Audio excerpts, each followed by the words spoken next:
Antarctica धरती की सबसे ठंडी जगह। यहीं पे हमारे ग्रह का सबसे कम तापमान रिकॉर्ड हुआ था, -128.6 डिग्री फ़ारेनहाइट या -89.2 डिग्री सेल्सियस, वो भी 1983 में वोस्टोक स्टेशन पर। इतनी बर्फ के बाद भी क्या आपको पता है कि अंटार्कटिका तकनीकी रूप से एक रेगिस्तान है? यहाँ कुछ हिस्सों में सालाना 2 इंच से भी कम बारिश होती है। इस बर्फीले वीरान में कोई स्थायी निवासी नहीं है। यहाँ आपको सिर्फ वैज्ञानिक और शोधकर्ता मिलेंगे, सर्दियों में लगभग 1000 और गर्मियों में 5000 तक। और वन्यजीव, ये भी इस महाद्वीप की तरह ही अनोखे हैं। जैसे कि एम्परर पेंगुइन, ये एकमात्र पेंगुइन है जो अंटार्कटिका की कठोर सर्दियों में प्रजनन करते हैं।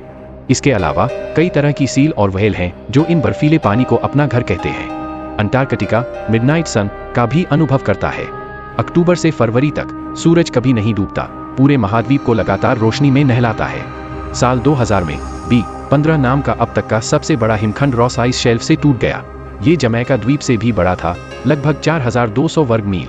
अपनी मोटी बर्फ की चादरों के नीचे अंटार्कटिका 400 से अधिक सबग्लेशियल झीलें और कई सक्रिय ज्वालामुखी छुपाता है, जिनमें माउंट एरेबस भी शामिल है, जिसमें एक स्थायी लावा झील है। 1959 में हस्ताक्षरित अंटार्कटिक संधि इस महाद्वीप को शांति और वैज्ञानिक अनुसंधान के क्षेत्र के रूप में नामित करती है, जो सैन्य गतिविधि और खनिज खनन से मुक्त है। और क्या आपको पता है, अंटार्कटिका अपनी बर्फ की चादरों के कारण लगभग 7545 फीट की औसत ऊंचाई के साथ पृथ्वी पर सबसे ऊंचा महाद्वीप है।